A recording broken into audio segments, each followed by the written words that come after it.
Que coisas podem atrapalhar a nossa felicidade? Que coisas? Tem gente que é infeliz por causa da cor dos olhos. Tem gente que é infeliz por causa do formato do nariz, da orelha, da estatura, da altura, da cor da pele, tipo de cabelo.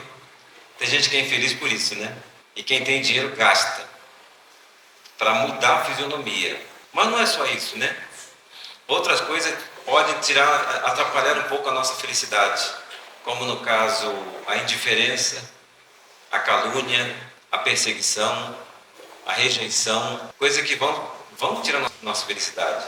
Eu me lembro, irmãos, o Douglas era bem pequenininho, nós tínhamos 4 filhos, eles todos eram pequenos, e uma família muito querida nos convidou para... E o convite estava assim: os noivos, a recepção dos noivos será na igreja, os cumprimentos, né?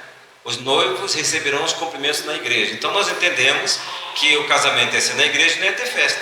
Nós fomos, a igreja estava cheia, nós chegamos lá, assistimos à cerimônia, e depois da cerimônia o noivo e a noiva estavam ali na porta da igreja cumprimentando os irmãos. Estávamos na fila. Mas quando eu fui me aproximando, eu vi que ele estava com convites, convidando as pessoas para o casamento. Então eu fiquei feliz, né? Uma família querida. E ele deu para outro, e chegou a minha vez, e ele: irmão, obrigado por ter vindo. Não me ofereceu o convite. Não me ofereceu o convite, né? E a pessoa que estava atrás de mim, ele falou assim: olha, que bom você ter vindo. Então você precisa de quantos convites? E a pessoa que estava atrás de mim falou assim: não, eu não posso ir. Eu tenho um compromisso, eu não posso ir. Não, você terá que ir. Quantos convites você quer? Peça quantos você quiser. Ele deu convite para aquelas pessoas, aquela pessoa. Logo depois veio minha esposa, meus filhos, não recebemos o convite. Bom, deixa a gente meio triste, né? Aí nós entramos no carro, nós entramos no nosso carro, e todo mundo ali aguardando a noiva, né? Ficamos aí no carro com as crianças, e a noiva foi saindo, causou um engarrafamento, a gente não podia sair. E o carro da noiva saiu aquele cortejo, foram saindo, buzinando, buzinando, buzinando. E meus filhos: vamos, vamos, vamos. Eu fiquei quieto. E de repente foram todos, ficou só o nosso carro na rua. Ele: vamos, pai, vamos, vamos. Nós não vamos. Por quê? Não fomos convidados. E aí fomos para casa. E aí eu fui procurar uma pizzaria para ver se as crianças, né, compensava, porque como se fosse uma festa, mas não achamos uma pizzaria aberta, não sei por quê. Sabe o que nós fizemos? Paramos no supermercado, que era de 24 horas, e compramos miojo. Fomos comer miojo com as crianças. Então, irmãos, a rejeição, a humilhação, às vezes é uma coisa simples, mas é uma coisa que marca. Isso marcou em mim faz tantos e tantos anos, não consigo esquecer disso. Então nós temos algumas coisas que nos fazem, não nos deixam tão felizes.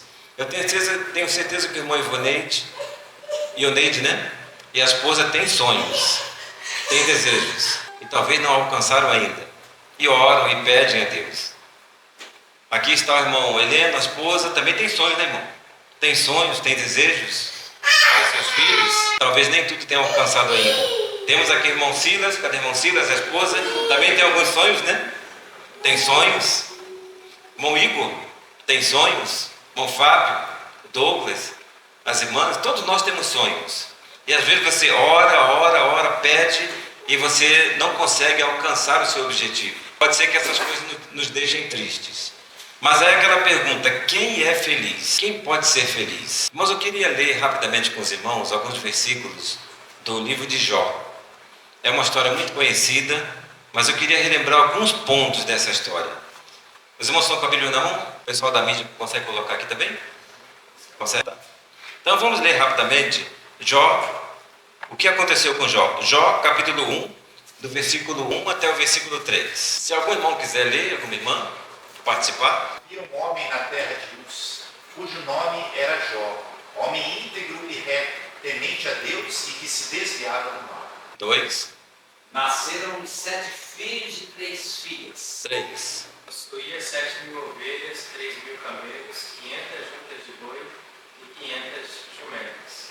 Era também um numeroso pessoal a seu serviço, de maneira que este homem era o maior de todos os do Oriente.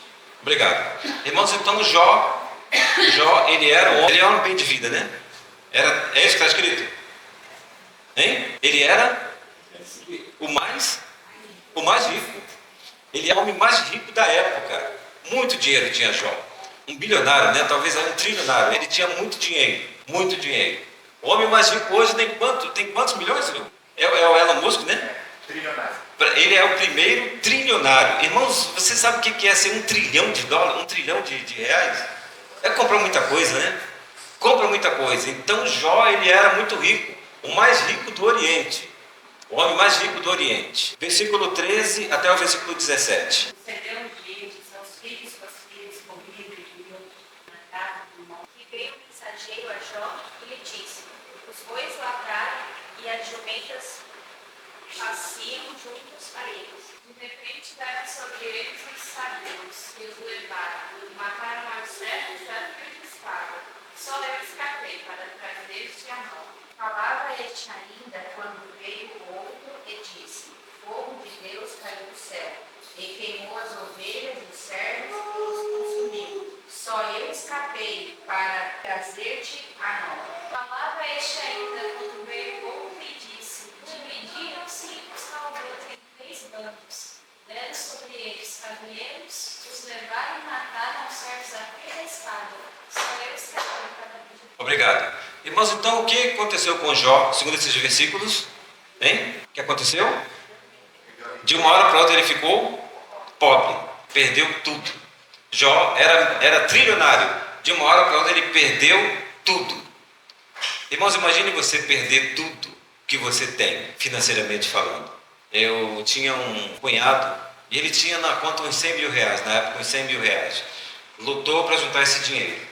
E de repente ele chega lá no banco para fazer um saque e não saiu o dinheiro. Sem saldo suficiente. E ele tentou mais uma vez, mais 2 vezes, saldo suficiente.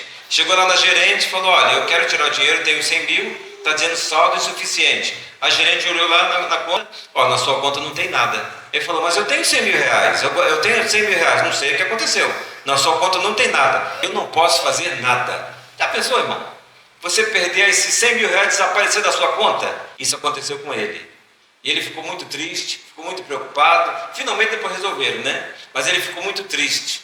E Jó, ele passou por essa experiência, ele perdeu tudo. Jó era uma pessoa da alta sociedade. Imagine a esposa de Ló, que carro que ele usava? Uma BMW, né? Um Audi, sei lá, uma Rolls Royce.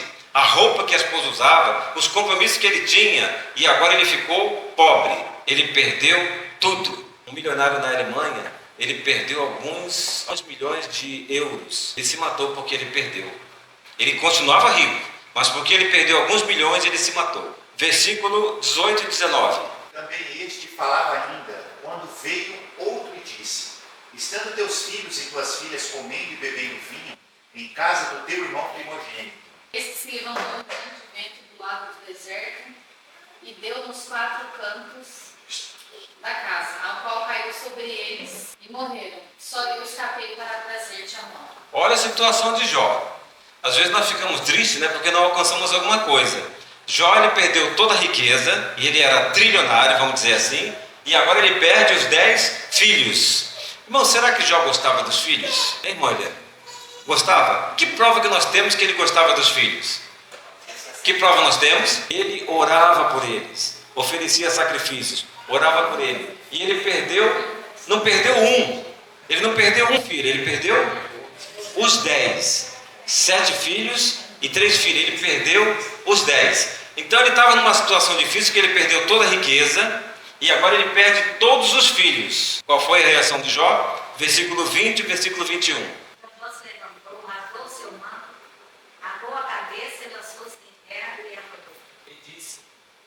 Saí do ventre de minha mãe e não voltarei. Obrigado. Eu não tinha nada, né? Mas vamos continuar. Capítulo 2, versículo 7. Então saiu Satanás da presença do Senhor e feriu a Jó de tumores malignos, desde a planta do pé até o alto da cabeça. Perdeu riqueza, perdeu os filhos e agora perde a saúde. Irmão, será que nós estamos passando por isso? Essa experiência de Jó? Perde toda a riqueza, tudo que tem no banco, perde os 10 filhos e agora perde a saúde. Um tipo de uma chaga da cabeça aos pés. Os irmãos têm ideia de como era a ferida de Jó? Alguém tem ideia? Vamos ler rapidamente aqui. Jó, capítulo 7, versículo 5. Estou testando aqui o pessoal da mídia, né? A minha carne está vestida de vermes e de crostas terrosas. A minha pele se encrosta e de novo supura. Irmãos, a pele de Jó, ela estava coberta de vermes. Já viram aquela música chamada Berne?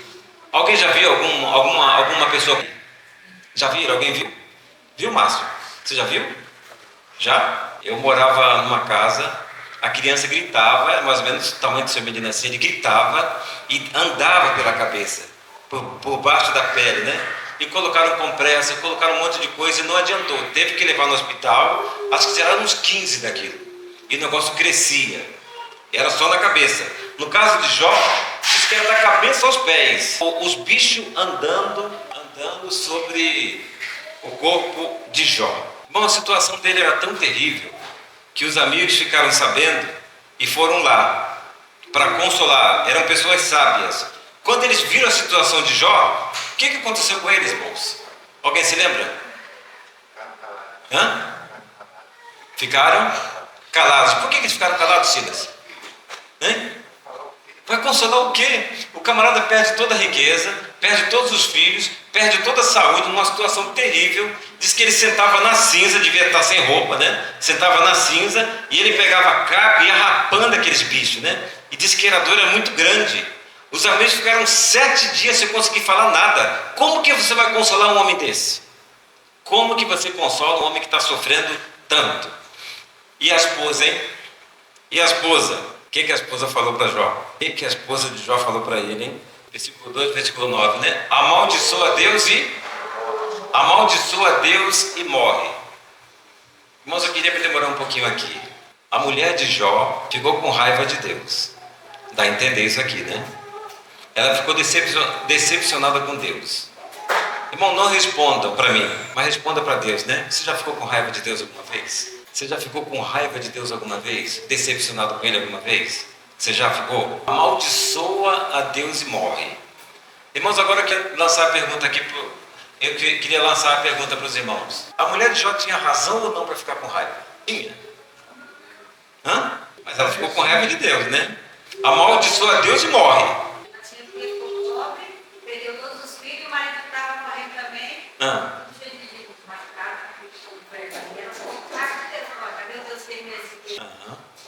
Certo. Ela perdeu a riqueza, os filhos, perdeu a saúde. Mais alguma coisa, irmão? Por que ela ficou com raiva? Fala aí. De certa forma, ela poderia estar irritada, né, brava, odiando a Deus, porque naquele tempo eles pensavam que as provas e dificuldades elas vinham por causa de pecados não confessados, né? Então, segundo até o que aconteceu com os amigos de Jó, eles quiseram, né, o que pecado Jó fez para estar nessa situação. E ela não entendia o porquê que eles estavam sofrendo todas essas chagas, todas essas desgraças na vida, e ela não conseguia entender, e ela entendeu então que Deus era um Deus mau, né? Então, por isso ela disse, amaldiçoa teu Deus e morre. Certo. Mais algum pensamento? Por que ela ficou com raiva? Irmãos, um irmão nosso, ele estava fraco na fé. Esse irmão era inteligente, um missionário, ele estava muito fraco na fé. Ele chegou à conclusão: eu estou fraco na fé porque eu não estou me consagrando. Então eu vou me consagrar mais. Eu vou acordar mais cedo, eu vou ler a Bíblia, vou orar mais para ficar mais forte na fé. Estava certo ou estava errado? Hein? Certo ou errado? Estava certo. Então eu vou acordar mais cedo, vou ler minha Bíblia, vou orar mais e ter uma consagração melhor. Então ele fez isso. Irmão, se alguém aqui está se sentindo fraco na fé, faça essa experiência. É maravilhosa, né? Acordar mais cedo, ler a palavra de Deus, orar mais. Então ele colocou o relógio mais cedo, acordou cedo, lavou seu rosto, foi até a sala, fez a oração, pegou a Bíblia e começou a ler. De repente, terminou a energia, então não dava para ler. Mas ele notou que as casas de fora estavam com a luz acesa, a luz da rua estava acesa, tinha algumas casas com a luz acesa. Falou, então o problema é só aqui. Ele abriu a porta da sala e foi ligar o padrão, né? Quando ele abre a porta da sala, quem estava lá esperando ele? O ladrão. E o ladrão falou assim: entra, eu estou armado. Aí entraram, fecharam a porta. Então é o seguinte: eu quero tudo que você tem na sua casa. Tudo que você tem, dinheiro, dólar, ouro, o que você tiver, eu quero. Então passa tudo que você tem para cá. E ele deu o que tinha. O ladrão fala, não, eu não acordei cedo. Eu não acordei cedo para levar só isso, eu quero mais coisa. Falou, mas eu não tenho mais nada. Não, eu quero mais. Eu estou armado, eu quero mais coisa. Quem está mais na sua casa? Tem mais alguém aí? Tem a minha esposa e minha filhinha. Então chama a tua esposa e a tua filhinha. Aí veio a esposa com a filhinha, era um bebezinho. E ele falou assim, olha, eu sou um assaltante, o seu esposo só me deu esse aqui mais.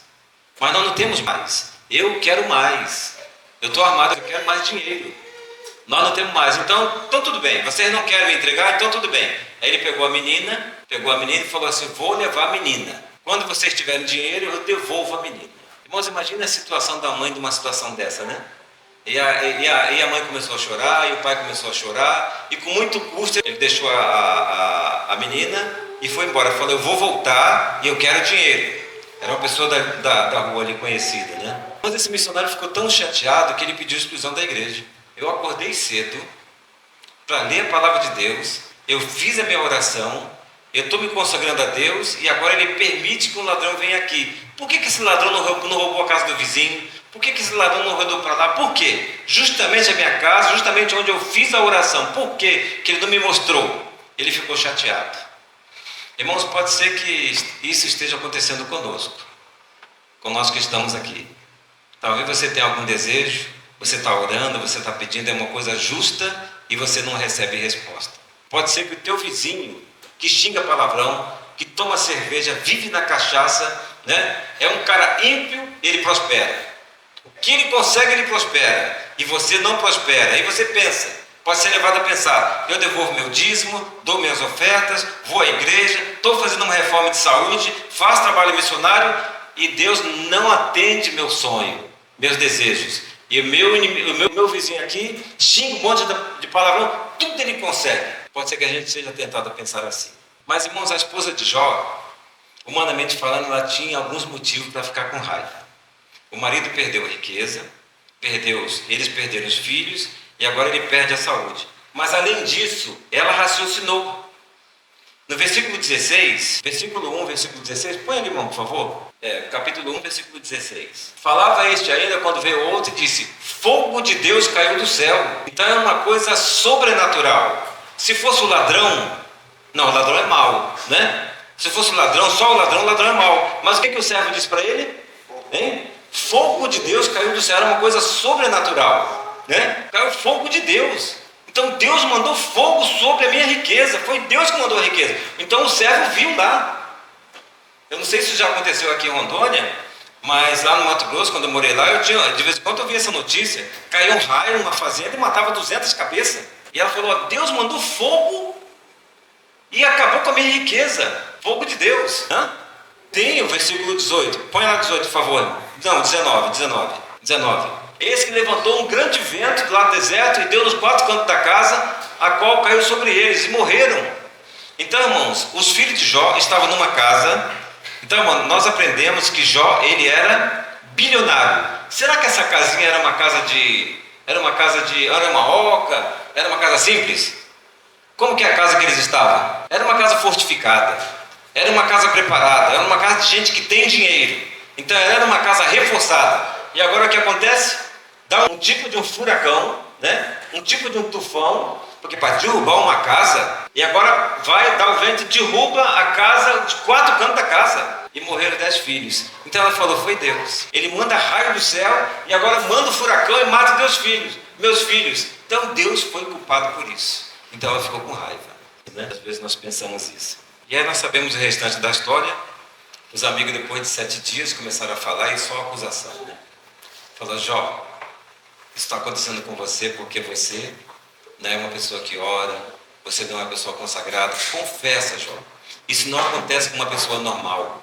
Confessa. E Jó tentando se defender. E eles acusando. E Jó tentando se defender. E Jó agora fala, né? Olha, perdi a saúde, perdi a riqueza, perdi os filhos, perdi o respeito também. Mas eu quero dizer uma coisa para vocês. Ainda que Deus me mate, a minha confiança é a mesma.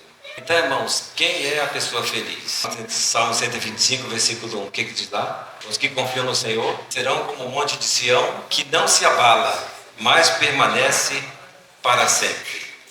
Então nós precisamos confiar no Senhor. Irmão, se você estiver passando por alguma dificuldade, só Deus sabe do seu coração, né?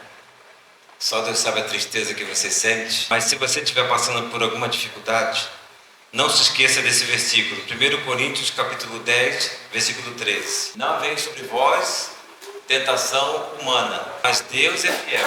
1 Coríntios capítulo 10, versículo 13. Não vos sobreveio tentação que não fosse humana, mas Deus é fiel e não permitirá que sejais tentados além das vossas forças. Pelo contrário, juntamente com a tentação vos proverá livramento, de sorte que a possais suportar. Então, irmãos, seja qual for a sua situação, seja for a dificuldade que você estiver passando, é porque Deus sabe que você pode suportar. Ele sabia que Jó aguentaria aquilo. Irmão Cícero não aguentaria. Talvez o irmão Ioneide não aguentaria, nem o Márcio, né? Douglas. Mas ele sabia que Jó podia aguentar. Mas o que você está passando, ele sabe que você pode aguentar. Basta você resistir, que ele vai mostrar o escape. Eu quero concluir, irmãos, com uma experiência de um comportor que chegou numa residência. Ele bateu palmo numa residência e ele viu um carro na garagem, ele viu uma casa boa, o marido foi bem receptivo, ele foi recebido pelo marido e pela esposa, ele entrou na sala, ele viu ali ele viu que na estante não tinha nossos livros e ele pensou, aqui é venda certa. O pessoal não tem nosso livro, são receptivos, tem dinheiro, que é venda certa. E ele começou a falar com aquela família, com aquele casal, eles acharam muito interessante, aí ele fez o fechamento. Quando ele fez o fechamento, o marido falou assim, olha, muito interessante o seu livro, muito interessante, mas nós não vamos comprar. Por quê? Nós não vamos comprar porque nós não sabemos ler. Eu e minha esposa não sabemos ler. Irmãos, um comportor experiente não vai perder uma venda dessa. Perde, Leandro? Não vou perder essa venda. Aí ele foi, mostrou mais alguns benefícios e falou assim, olha, vocês podem comprar, porque quando alguém adoecer, vai pegar esse livro, leva para um dos filhos, e os filhos vão ler a receita, e aí você faz o tratamento. Na conversa ele descobriu como tinha vários filhos, né? Aí um falou assim, olha, achei muito interessante, mas nós não vamos comprar, porque nossos filhos, nenhum deles sabe ler. Aí ele apresentou mais alguns argumentos, e ele falou, vocês podem comprar, se alguém adoecer aqui, os vizinhos vão ler, não vamos comprar, porque nosso vizinho também não sabe ler. Aí ele pensou assim, é uma evasiva, né? É uma evasiva. Ele ficou pensando, bom, oferecer um livro não vai resolver, oferecer uma revista não vai resolver, deixar um folheto não vai resolver. Mas eu não posso deixar esse pessoal sem ouvir a palavra, né? Então ele pegou a Bíblia e começou a ler a Bíblia para eles. Leu um pouquinho de Gênesis, um pouquinho de Êxodo, um pouquinho de Levítico, foi lendo um pouquinho. Quando ele chegou no livro de Jó, leu um pouco essa história que nós lemos, o homem começou a chorar e falou assim, rapaz, eu estou com tanta raiva que eu comprei um revólver para matar o meu vizinho meu. Ele pegou um dinheiro emprestado, ele falou que quando eu quisesse eu podia pegar de volta. Eu fui lá falar com ele, ele nem deixou eu entrar na casa dele. Ele falou assim, não vou conversar com você, procure seus direitos. Eu fiquei tão chateado que eu comprei um revólver para matar esse meu vizinho. Eu fiquei muito chateado com ele. Mas agora você leu a história desse homem aí chamado Jó, ele perdeu a saúde, perdeu a riqueza, perdeu os filhos e ficou firme. Então eu não estou sofrendo nada com ele, né? Eu não tô, a dificuldade que eu tenho é muito pequena comparada com a dele. E aí o comportor fez a oração com ele, né? Foi embora, e um mês depois ele voltou. Na casa desse homem. E aí, tudo bem com o senhor? Ele, tá tudo bem. E a arma? Vendi. Tá tudo bem, sim. Eu quero te falar uma coisa. Eu deixei para lá aquela questão do dinheiro, né? Vendi o meu revólver. E aí, de repente, quem aparece lá em casa? Esse meu vizinho. E falou assim, ô vizinho, eu queria falar com você, rapaz. Eu peguei aquele dinheiro, eu estou te devendo, eu quero te pagar. Como que eu posso te pagar? E eu quero te pedir desculpa, que naquele dia que você foi lá em casa, eu estava com a cabeça tão quente, rapaz. Nós nascemos praticamente juntos, crescemos juntos. Puxa vida, fui tão ignorante com você, então eu te peço perdão. Quanto que eu te devo mesmo? E o homem falou para o comportor, eu agradeço por você ter vindo aqui, porque se eu tivesse matado aquele vizinho, hoje eu estaria preso, não ia receber meu dinheiro, ia perder a minha liberdade, né?